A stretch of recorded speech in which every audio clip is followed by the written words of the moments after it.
Good morning, my name is Vince, and this morning I'm going to be speaking to us about overcoming confusion. And what I mean by confusion is more like panic, fear, anxiety, and all the kinds of things that come upon people at times like this that we're in right now during lockdown, thinking about the future. And you'll remember at the start of lockdown, what happened and how fears just spread so quickly. There were all sorts of conspiracy theories coming out on our WhatsApp groups. I found myself having to just ignore so many things. Stock markets were in turmoil. It seemed like traders didn't really know, were things going to bounce back or was it going to continue to free fall? And people didn't know what is going on.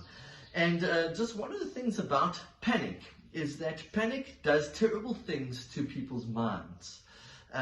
Irrational behavior develops, confusion, and it really seems to spread like wildfire, faster than the virus does. And so you suddenly find people hoarding and buying toilet paper. Did they really need so much toilet paper? We think about what happens in big crowds at times. When panic sets in, often there'll be stampedes and hysteria and things like this. And so Job, in the book of Job, he writes and he says, "A land as dark as midnight, a land of utter gloom where confusion reigns and the light is as dark as midnight." Have you ever felt like you've lived in this place that Job is describing, in this land? And really, as we look at Scripture, what I'm really convinced about is that confusion and this panic is a spirit. And you'll know if the spirit of confusion and panic has gotten to you because you'll be experiencing just high levels of anxiety that is not normal for you, especially when you think about the future, you think about your job, you think about your business situation, and you just can't think clearly. It sort of paralyzes you a bit. But many people live in this even outside of like a lockdown, where there's just a general sense of dullness over their lives, a sense of blurriness, hesitation over the future. And it's like living in confusion is like being in a thick fog every day. And some people actually just live like this for normal. Now, when we look at Scripture, it seems to be clear for me that confusion firstly is very, very powerful, but it was used by the Lord against the enemies of God's people. And it's not meant for God's people. God's people shouldn't be living under a cloud of confusion, but it's meant for the enemies. And so in Exodus 23, the Lord is preparing his people to go out into the promised land, to face all the giants out there. And the Lord actually says that I will send my terror before you, and I will throw into confusion all the people against whom you shall come, and I will make your enemies turn their backs to you.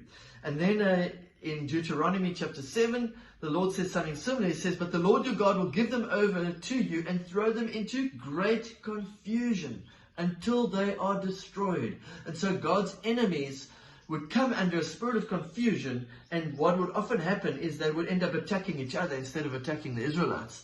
And they destroy each other under a spirit of panic and confusion.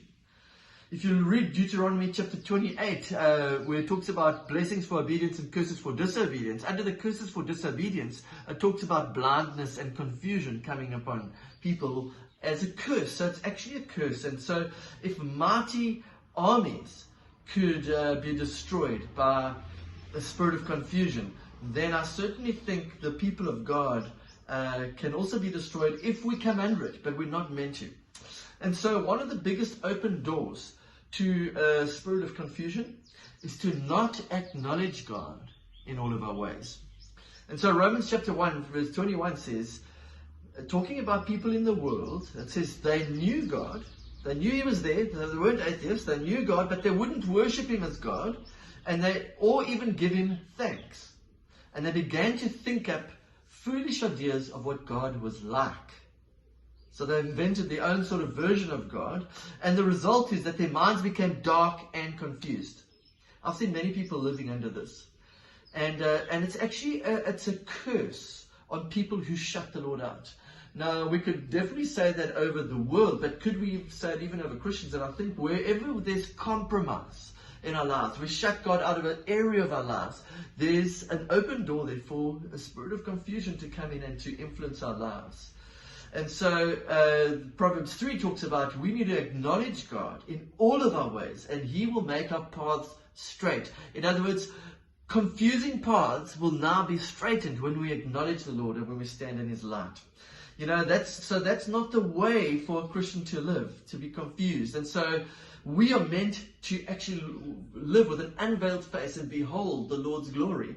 2 Corinthians 3 says, and we all, with unveiled face, beholding the glory of the Lord, are being transformed into the same image from one degree of glory to another. And so really we can say that that is the destiny and the inheritance of the child of God, is to be living under His glory and seeing clearly. So God really wants His people to live with understanding, which is the very opposite of the spirit of confusion. 1 John 5 says that the world is under the power and the control of the evil one. That's clear for us to see. But verse 20 says, but we know that the Son of God, Jesus, has come and He has given us understanding so that we may know the one true God. So Jesus gives us understanding.